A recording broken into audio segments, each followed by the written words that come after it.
I always meet these people who say, I volunteer down at the SPCA, and they all know you too, so you must be hands-on. We're so thankful for all the volunteers. What are they doing? Like, do you need more volunteers always? Is it just an endless supply? Right. No, absolutely. We always need more volunteers. And when we say we're a no-kill community, this isn't about just us at the SPCA. It's the community that's embraced it. It's all the volunteers that come in and help. And we have volunteers that volunteer, in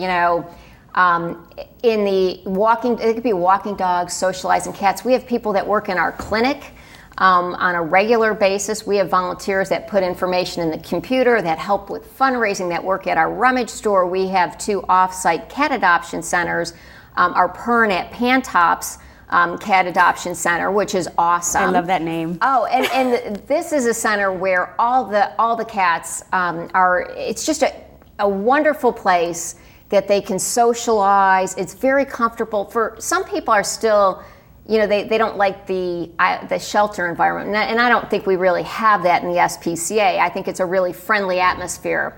But some people are still uncomfortable. But if you go to Purin, the cats look so happy there. I think people are afraid, they're going to be happier here than in my house, but they want to go home, trust me. Right. And the same with PetSmart. We have an off-site cat adoption center right in PetSmart, and we have the cats available for adoption.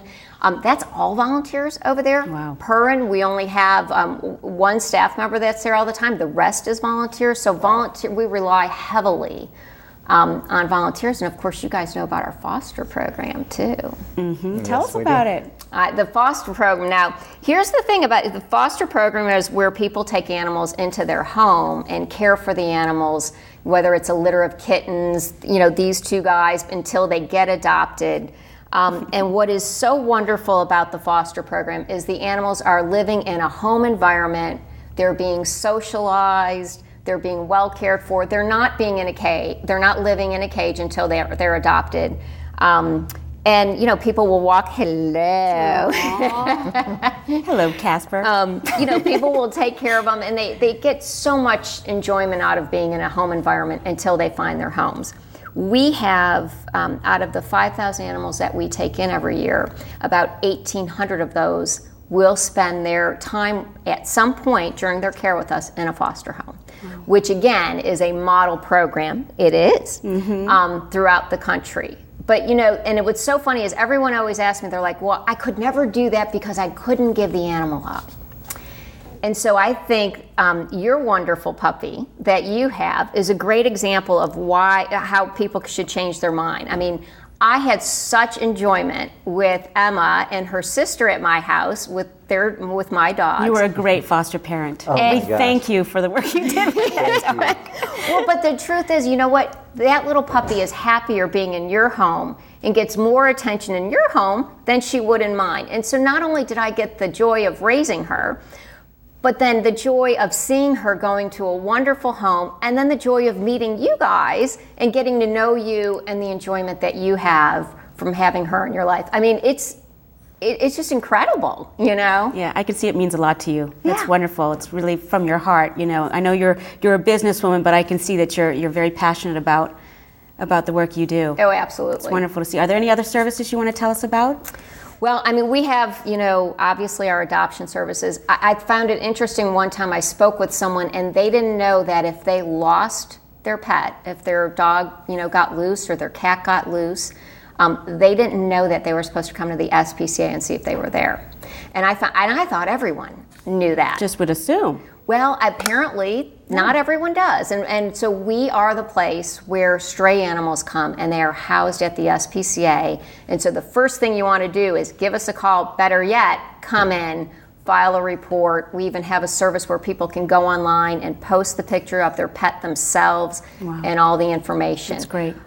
We also provide subsidized and sometimes free spay-neuter services to people that can't afford to get their pet spayed and neutered. So from a household like this that had many animals, we can just Casper's in love with you. I know. we can spay and neuter those, so there's not continuing litters being born. And that's really been a wonderful community service. Since 2005, we have spayed and neutered over 21,000 animals. Wow. At our SPCA, That's and I don't fantastic. think people realize that. And it just can be even the simplest things. People can run into difficult financial times, and they can call us up, and instead of giving up their animal, we can provide them temporary pet food assistance.